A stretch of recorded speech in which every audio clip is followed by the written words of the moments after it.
wants it turned off. David Begnaud, is anybody asking about religion on the tweets? Not a lot about religion. No? Actually, we're getting 12,000 tweets per minute, Larry, on Mitt Romney. And a lot of people are still talking, not really about Romney, Rubio, or Ryan for that matter, but Clint Eastwood again. Clint Eastwood is killing it, they say. Killing it equaling stumbling over his words and rambling like an old bat.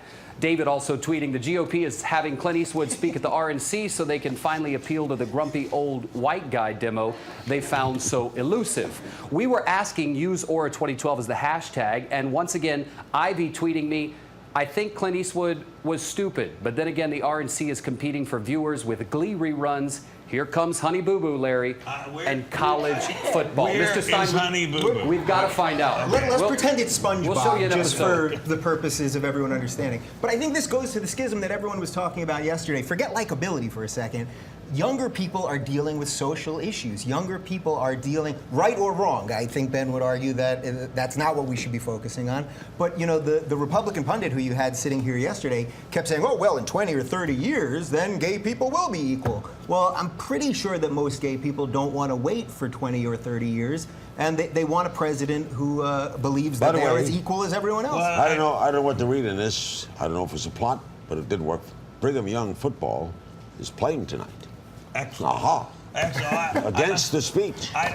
With all due respect, to me, it's unequivocal that gay people should have the same legal rights as other people. So that doesn't even register. Unequivocal to what? It's unequivocal to me, I just said. They should have those rights. So that does, and I'm quite sure that eventually everybody will come to that point of view, just as eventually everyone came to the point of view that African Americans should have the same. But can you understand that people don't want to wait for that? I totally understand, and if it were in my power, I would just wave a wand and have it happen right away. But that being said, we have some incredibly crucial other issues. We have the issue of the default. Do we want an America that's going to go into default? There are larger that's issues a very than that. scary Well, subject. there are other larger large issues. But I think love is also a fairly important issue It's a huge, giant issue. matters. You know, we always talk about, well, it's the economy, it's the economy. It's a great issue. It's a giant issue. Yeah, telling people they can't marry who they want to marry. But that's not a you federal can ask issue. any of these But kids that's not a federal issue, is it? I mean, isn't marriage usually a Well, state issue? but one of the students said, "Is this something that really belongs in presidential politics?" And it plays out that way because presidents appoint judges. They interpret all sorts of regulations that will determine whether or not everybody gets to enjoy their civil rights, or just some people do. So actually, the president plays a critical role in this part of the conversation. Okay, but I think we can, on this panel, we can all agree that gay people are supposed to have the same legal rights as every other kind of person. Right, so but we don't have Mitt to argue Romney about that. does not agree with us. So that's the guy. Okay, so I'm glad we can all agree he's not on on it. the But panel. he doesn't have to agree with every issue. No, he certainly Yeah. doesn't. That's Nicole, absolutely you true. have a young lady. I think actually Barbara was saying that her question wasn't really answered. Is abortion going to actually change if Romney is elected? Yes, That's I'm through going the to tell court you that system. it will. I'm going to tell you that it will because I've been pretty active on this issue. I think that there are pro-life folks who believe very passionately that women do not have the right to choose. They are actively lobbying to overturn Roe v. Wade. They are lobbying for constitutional amendments. They are trying to get judges appointed who will restrict a woman's right to make her own medical decisions. And so when you talk about whether or not abortion will be impacted in this election, I absolutely think that it will be. I think that Mitt Romney is committed to making sure that he can use the power of that office, be it in judicial appointments or otherwise, to limit a woman's right. Before we get that question, David, you have something immediate? Yeah, we asked on your Twitter account, Larry, tell us in 5 words, or if you can do it in 10 words, what you think of Mitt Romney's speech. And just got a tweet actually on the text that said, big bunch of crap. That's 6 words the person says. That to your question. You're also getting a lot of love on the Twitter, Larry. A lot of people happy to see you back in the chair doing political stuff like this. A lot of people happy to see that. And we have a question. Well, I have likability. You guys, okay. But Larry, to that point, somebody just wrote in asking your guest, saying, I don't care about likability. I don't want a friend. I want a leader. Excellent. I'm with you. I think he's right. And as I say, there are so many giant issues. Do you want a guy who's incredibly good at talking about them, which Mr. Obama unequivocally is, or do you want someone who has been successful at every act of practical, which I say duty, he has ever attempted, and that is Mr. Romney. Yeah, I want to go back to the Nicole, Yeah, the Alex lady. is an independent voter. I have a question about the way these campaigns are being run. I personally feel like there's a lot of money being pumped into these campaigns because of the Citizens United ruling in 2010, and I just feel like it's unfair, but I want to get like your opinion on this. Like, is the average American even able to become president anymore? Because it seems like you need a lot of money for that. Not unless they can be friends with folks like Sheldon Adelson, who say Well, that they in will. fact, you don't need a lot of money. You need friends with a lot of money. friends like Sheldon Adelson who'll say, I'm going to give $100 million to defeat this guy. What did you think of the Supreme Court decision? That corporations are people. It said corporations can contribute and unions can contribute, and it's fine with me. I think everybody should be allowed to contribute. But to your question, young madam, Mr. Obama came from modest circumstances. He's president of the United States. Yeah. Mr. Nixon, whom I worked for, came from modest circumstances. He was president. Mr. Carter, fairly modest circumstances. Truman. It's not at all unusual for presidents to come from modest circumstances, although it's very expensive to be president. Nobody expects you to write a check out of your own pocket. You know, well, this is an example where Obama sort of did drop the ball, because if he had done when he came in with all that clout 4 years ago, if he had done anything about campaign finance, well, then the Republicans wouldn't have been able to come in with the super PACs. The way this all worked out was that the Republicans had the super PACs, and then it looked as if he had to do it too because they were doing it. They had a Supreme Court decision to back them, though. Right, but he didn't do anything for 4 years about campaign finance, so it made it seem like he had to do it too. Had he been proactive, then some of this money perhaps wouldn't have been in there. In 2008, Mr. Obama outspent Mr. McCain by 3 to 1. No, 8 to 1. 8 to 1.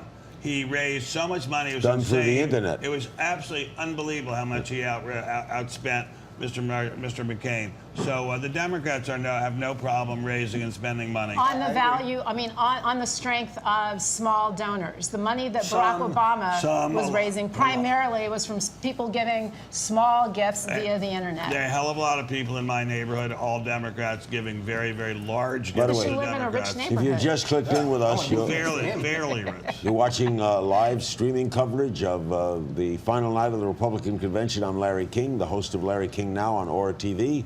And we're being distributed tonight through YouTube and Aura TV. Back to the board and David Begnaud. A lot of good questions, Larry. Hashtag Aura 2012. Zombie writing in, Romney took a business started by 2 people and turned it into Staples, providing countless jobs. What's Obama done? Oh, yeah, give money out. We also got another question for your panel, Larry. What do Romney and Ryan do with the bounce that they got tonight? What do they do over the course of the next week headed into the DNC? What do you do with the bounce? I think they'll just keep lying. I mean, they'll just Stop. keep. No, I mean, look, I think that they will. I think they are finding a lot of success repeating things that are not true. Paul Ryan, for instance, blamed Barack Obama for the closing of a GM plant that was closed in the Bush administration. He said that Barack Obama was going to steal money from Medicare, which are the same. It's the same theft from Medicare that's proposed under the Ryan budget. But look, these things have legs. If you've got a lot of money and you can keep repeating half-truths or untruths over and over again, it starts to stick. What does he do? Surely you do not believe that Mr. Obama is telling only full truths about the Republicans. I mean, surely you don't believe that. Surely you don't believe that Mr. Romney and Mrs. Romney are anti-woman. Surely you don't believe that. That's just the biggest lie. I don't know what that means, in anti-woman. I think that they support policies that do not support, that are not in line with where the average American working woman is. I don't think they hate women. I don't think they hate women. Left-wing woman. What do they do with the bounce was the question, They Ben. bounce the ball all the way down the court and then they dunk it into the hoop. Yeah, I don't think that if there's a supposed bounce, I mean, they say there's a bounce There for is the next of day, course. for the next day or 2 days. Well, then, Obama will get a bounce next week, and then it'll bounce back the other way. And do all of you agree that this campaign's going to get worse in the area of the viciousness? Oh, absolutely. It has to. I mean, You think so, Ben? I don't think it's that bad right now, to tell you the truth.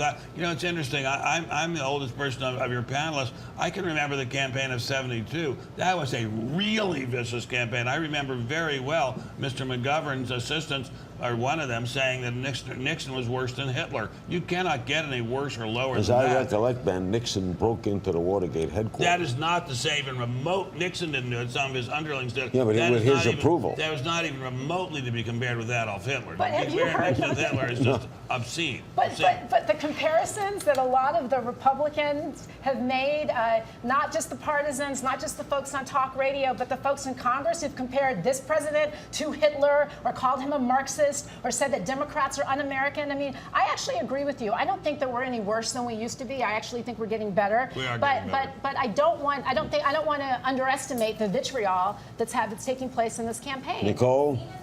Vitriol. He actually likes. I found somebody that likes Romney and wants to hang out with him. Yay, we love Yes, you. I'm a 21-year-old who actually likes Mitt Romney. Can you Okay, believe good. it, Mr. I'm gonna buy Comedian, that guy a sir? beer. Oh, well, okay, I'm Persian, so it might work out. Pretty fast. Mitt doesn't drink beer. Okay. What? Yeah, I mean, Mitt Romney doesn't. I mean, Correct. I have a couple of Mormon friends, and I think that they're generally very good people. I'm a Jewish American, but I think that Mormons are very good people. They are. For the They're most great- part. they're They're great very people. strong in family values, very big on togetherness, community, and I really connect with Mitt Romney at a personal level. And the point is, oh, I'm sorry. Okay, get to the point. Yes, sir. Mr. What's the Stein, like? sorry. Nicole, let him have the mic. Let him make the point. Even if you don't like his personality, even if you think he's just a man with a suit who's a corporate executive, the point is you can trust him to govern and to lead. And if you agree with his substance and you agree with him on the issues, that matters more than if you want to have beer with him. Well, granted that he Well, doesn't drink. I'm glad Coffee. that. No, can't have coffee either. Have a glad Diet that- Coke. I'm glad No, that as a that's Jewish caffeine. American, he feels this camaraderie with Mitt Romney, who's a Mormon, because until fairly recently, the Mormons weren't they baptizing Jews after they were dead? I mean, Posthumously, I have no problem with his Mormonism at any level whatsoever. And actually, I think the nation has pretty much gotten over the religious issue. Again, what this is really about is why isn't there a third party here? I mean, we need something that's fiscally conservative, that'll make Ben happy, socially progressive, I think that'll make pretty much everyone else here happy, and for some reason the system is so stiff that that cannot exist. Are we saying that we have here an election of two people who are not the best of us? Is that what we're saying? I'm not saying that. Are you saying that? Actually, I like that. Yeah. I think they're pretty darn impressive people. It's an interesting thing for me. I have a lot of the people I went to school with now live in Cambridge, Mass, and many of them say we're Democrats, but Mr. Romney was the best governor we ever saw in Massachusetts. I think that's pretty good. I think Mr. Obama exemplifies some amazingly fine virtues. I think we have got two pretty darn good candidates, and Yeah, glad to hear I'm not that. upset with the choice we have. I think we have pretty good candidates, and I would like. But what I'm concerned about is that neither party is really that concerned about the poor. I really hear very little about the poor. I hear very little about the fact that we have 2 million people in prison in the U.S., more people in prison than in the whole rest of the world. I care very much about the fact that only 12 or 13% of the population is African American. More than 50% of the prisoners are. Something is going wrong Has with any- our poor. Democrat. Can I just I want to back Ben on this because he has 4 phones here, none of which are an iPhone, and all look broken. So I do believe that he Have commiserates with the have poor. we ever discussed prisons in a national campaign? I think it should be discussed. I've I mean, never the heard it conditions discussed. in prison are absolutely shocking. One of my very best friends made a serious mistake, borrowed money, couldn't pay it back, and he is going to prison in all On debtor's likelihood. prison? No, not debtor's prison, for charged with some ridiculous thing. And I'm very, very worried about him. I've been looking into conditions in prisons. I think it's horrifying that in America prisoners live in such barbaric conditions, and so many of them are in there for nonviolent drug offenses. It's just terrible. And it's terrible that so many A of them very are non-white. famous psychologist once told me that the biggest failure in America is the prison system. I don't doubt it at all. David. Larry, here's a good example of how Twitter can change the conversation. You know what's trending right now? Photographs of chairs. After Clint Eastwood did that bit with the chair on the side of him, he was talking, people at home are taking photos of their chairs and tweeting them out, showing Is this that. a tribute to the intelligence of the American public? Hey, that's what's happening, but it's also a good example. What about ottomans? Are there any ottomans? No ottomans, just multicolored chairs at this point. But we did just get a question for your panelists, Larry. One person from Seattle asking, what were the best 3 RNC speeches? Well, The best 3. Condi by far. I mean, Condi got a standing ovation. We were here last night. Basically, everybody loves her. Everybody loves everything about her. Exactly the same things they don't like about Romney. There's a connection. There's a sense of self and Wasn't Governor authenticity. Christie's speech a good speech? Christie's was good too, and the way they fortified the stage to have him up there, I think, was really the main. Oh no. Do you think Rubio was good tonight? Yeah, I think he's impressive. I thought that Condoleezza Rice last night was impressive. I thought she said some things that, frankly, didn't sound like they were a key part of that Republican convention or that Republican platform. I agree with Ben completely that education, as you know, what Secretary Rice said last night, is that it's a key civil rights issue. And I agree that this is nothing that we are focusing on. We are spending way more money locking kids up, especially in California, than we are educating them, and that's a problem. And all of us need to be talking more What's about the hottest trending topic tonight? The chair. Okay. Nicole. No, Go honestly, it's Romney. But a lot of people also talking about women. I just heard one person say lies, lies, lies, and Stepford wives. They were talking, of course, about Mr. Gingrich's wife. Do you think Gingrich's wife, Mr. Stein, didn't relate to women?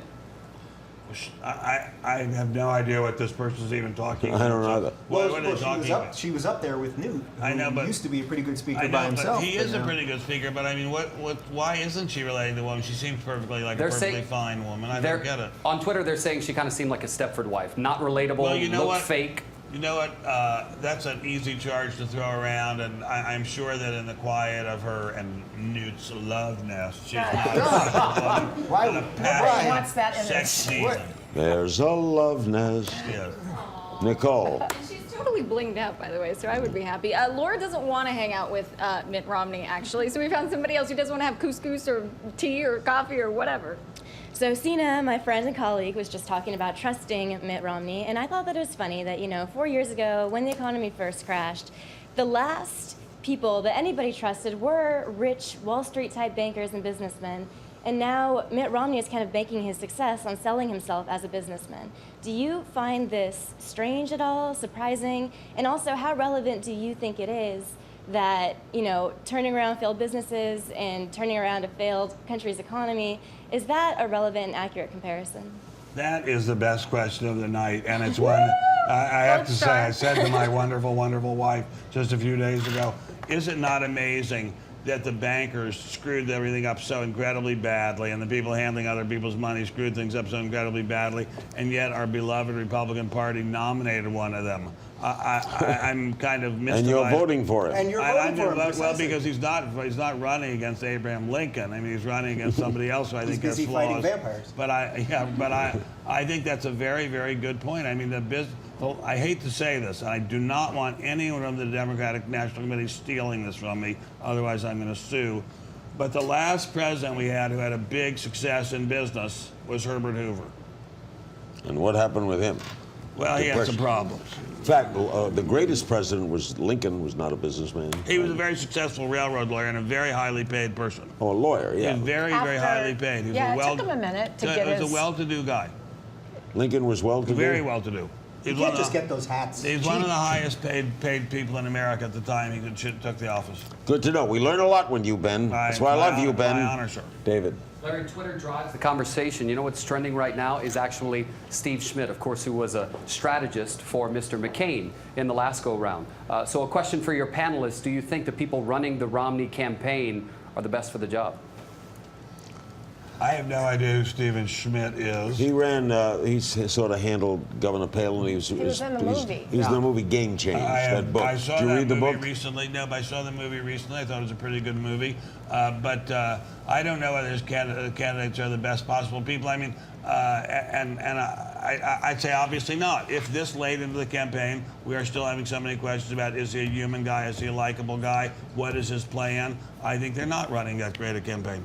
I think that his efforts, their efforts, and again, I'm certainly the last person to have any inside information about how he's being advised, but I think that it seems like the part of their effort to make him more likable, more easily connectable to working class folks is to maybe get him to jump on this birther bandwagon. I don't know if you heard It stuck out with you guys during the speech, but as the governor was talking this evening, he said something. You talk about the litany of problems that we have, and he was like, they need to be solved by an American, as if the guy who's on the other side of the ticket isn't. I think that part of his effort to be likable and to connect is to sort of connect with that very base, very biased, very vitriolic element of the Republican Party. You're saying he was saying that Obama wasn't. They need it solved by an American. Yeah, I got that. Listen, I also that's what I heard. I also think part of the problem is that when you have a certain amount of money, and I have no problem with anyone making as much money as they can, and I believe in capitalism, but when you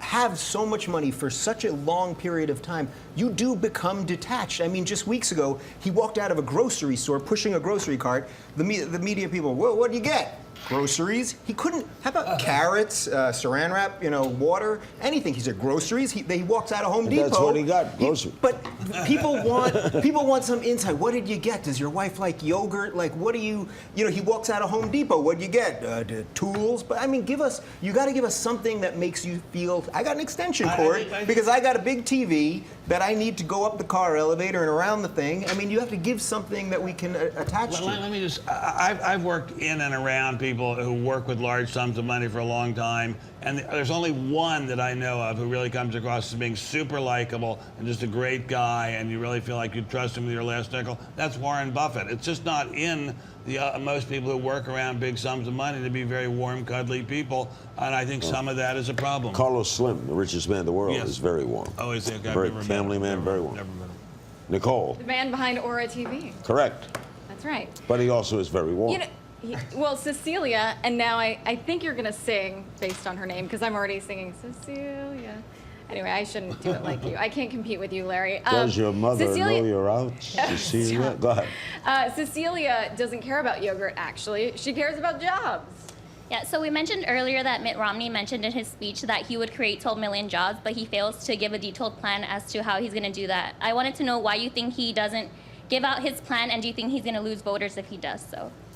Do you expect 12 million jobs? Was that reasonable? Well, if there could easily be 12 million jobs over the course of 4 years. That would be 3 million jobs a year. That's not really that many. That's slightly over 200,000, 220 or 30,000 a month. That's not really that incredibly many in a full-scale recovery. But I would have liked to see the plan. I just don't see what's out there. The problem with this country, economically, everyone would agree, both sides of the aisle, the country is flooded with liquidity, but we do not have a good attitude. Business is afraid to invest. People are afraid to spend. Stock market goes up, though. Stock market goes up, but that's trading by a very few people trading large amounts of money. It's way, way, way below what it would be on a normal trend. So there's just a bad attitude, a scared attitude in this country. Twitters, Dave, you've been following this long. Are they a good reflection of what we're thinking? They tend to be more liberal, quite honestly. You have more Obama supporters and more anti-Romney people. Is that because they're younger? Tweeting tonight. You could make the argument that that is the case, Larry. Yeah. This person, for example, Don, saying, if Mitt Romney would release his taxes, we would know more about his experience in the private sector. Mr. Stein may or may not agree with that, but we also just got an interesting tweet, Larry. Your panelists can weigh in this. Sarah saying the media isn't talking about the deficit or the economy because it's Obama's weak spot. There's a lot to you think the media protects Obama? But with great respect, I have to say the Democrats have been unbelievably forbearing about the fact that the person who first put us into this terrible deficit position was George Bush. I mean, Mr. Clinton, for all his moral failings, and by the way, we all have failings, God knows, he left us with a very sound fiscal situation. Sure did. It was George W. Bush who screwed it up so incredibly badly, and he was doing it with a full heart, trying to do the best thing he could. I think they're all trying to do the best thing they can. But let's be honest, this train towards fiscal catastrophe, it was started down the track by the Republicans, not the Democrats. And I think it's even more, therefore, their responsibility to stop and turn it around. But Bush hasn't been mentioned at this convention. I know, it's amazing. Jeb spoke, though, eloquently. And just to pile on to that for a moment, I mean, if you look at where we are and how we got to this huge deficit that we're now in. I know I keep saying this, I may sound like a broken record, but George Bush was the first president in the history of the United States to cut taxes in the middle of a war. Normally, when you fight a war, you say, we're going to sell bonds, we're going to raise money. He did the opposite, and that really, and by the way, Paul Ryan cast those votes for those tax cuts as he was supporting the war, and so he helped blow this deficit wide open too. Wait a minute, you're a student? James! Are you an Iraq veteran who went back to college? Actually, I served before the war, so Oh, I've been separated for a little while. you don't look like a young'un. I'm not a youngin. How old Neither are you? do you, Larry. I'm just kidding. How old are you? Control room got a lot of laughter. Sorry, sir. How old are you? 39. Okay, That's young. all right. That's very young. But he No. wants a job too. Somebody hire him, please. And that's why I went back. I'm back in college now, so I was having trouble finding a job without a degree. Now, I've looked recently at the ratings of the two policies, and it seems like there's now 400 economists that back Governor Romney's plan. You have Nobel laureates and Ivy League professors. Austin Goolsbee, the old economic advisor for the president, said, we've done all we can think to do. We got to leave it to the private sector. And Ernst & Young just came out and said, if the president's tax policy goes into effect, what he would like to go into effect, they think it would cost about 750,000 jobs. So my question is to anyone on the panel who would care to answer, what do the students here, myself, anybody else out there looking for a job, why should they believe another 4 years in the president? Can I just say, I think that's a huge Fair issue. question. It's a totally fair question. I think part of the problem is candidates just throw out numbers all the time. We hear $714 billion for this, and the war cost us this today.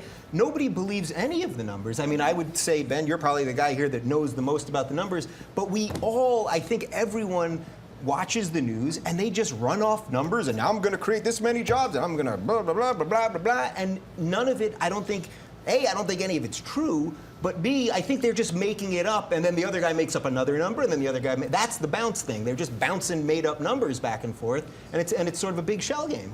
But nobody, sir, to get back, what should you do? Work and save. After World War I, not World War II, after World War I, someone asked somebody, a very, very important guy like Andrew Carnegie or Mr. Mellon or somebody like that, what should people do after the war is over? And he said, work and save. And that is the exact answer for your generation and the younger people sitting around you. Work and save. That's always the answer. I think that, but I think also it's very illustrative to look at history and look at how these different economic ideals have played out historically. What Governor Romney and Paul Ryan are talking about is a supply-side, top-down economic theory that we tried and it did not work. So, respectfully, I'm not an economist. There are all sorts of folks who are way smarter about this than I am. Historically, and I'll defer to Ben because he's older. But historically, we've seen job creation when government employs responsible, moderate policies. Like, for instance, back in the day when the government helped subsidize the oil industry because the private sector wasn't going to pay for oil exploration. And it's a mixed bag. Maybe the question is we don't really have any answers. Well, we don't really have an answer to this situation. I mean, we've tried every darn thing we could try, and we need to have a government that business and individuals have confidence in, and then they'll start spending. Okay, I want to, at this point, thank all our students. We hope to have you back next week when we follow the Democratic convention.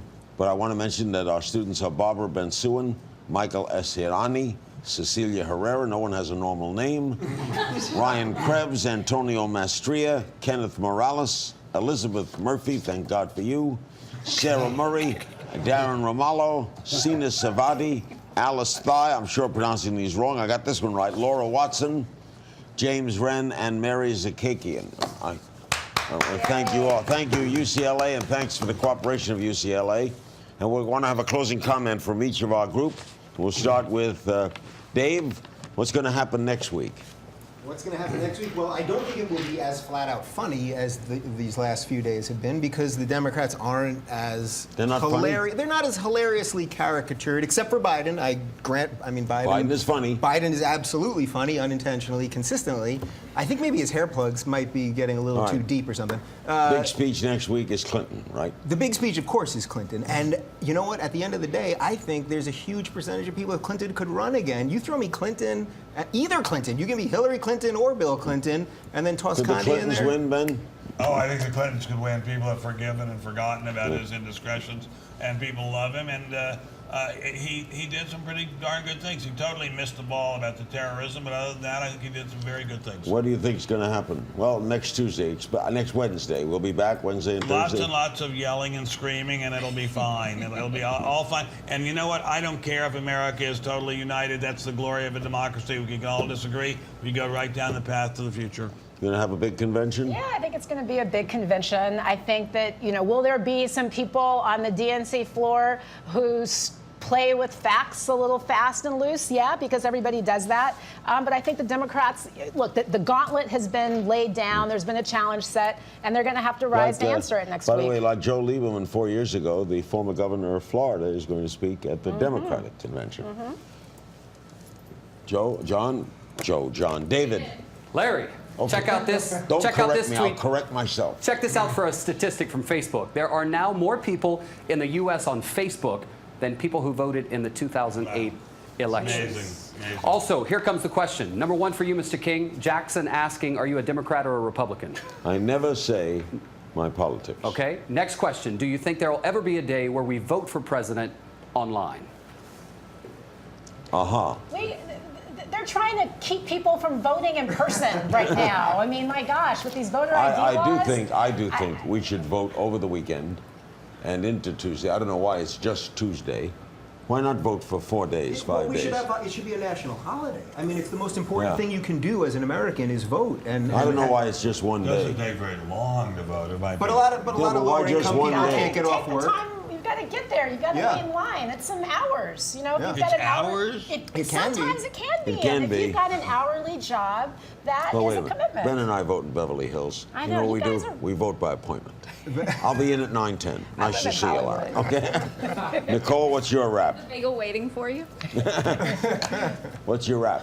We talked a lot about Clint Eastwood. We talked a lot about the chairs. But we also, as we were watching, really noticed that Rubio was such a star. And I remember watching Obama being incubated by the Democratic Party. So I'm wondering, as his star rises, is he the next nominee? Larry, if you take him as your running mate the next go around, potentially. He's going to be a major force, as is Governor Cuomo of New York. And I think Governor Christie. If Governor Christie of New Governor Jersey. Christie goes on Weight Watchers. He loses 80 pounds, and he's a force. I mean, if he didn't look so comically fat, he would be a gigantic William Howard Taft. star. Everyone's holding in their laps, but you are telling the truth. I mean, that actually is the truth. The guy is a demon speaker. He's incredibly Well, you're smart. missing He's the point. incredibly brave. 37% of America is obese. He's got that vote. I know, but you know what? And I'm obese myself, but I want somebody who looks like slender and great. We thank our panel very much. We thank our students. We'll see you next Wednesday night on YouTube via Aura following the Democratic second night of the Democratic Convention. See you on Aura TV with Larry King now. Thanks to everybody for joining us from Los Angeles. Good night.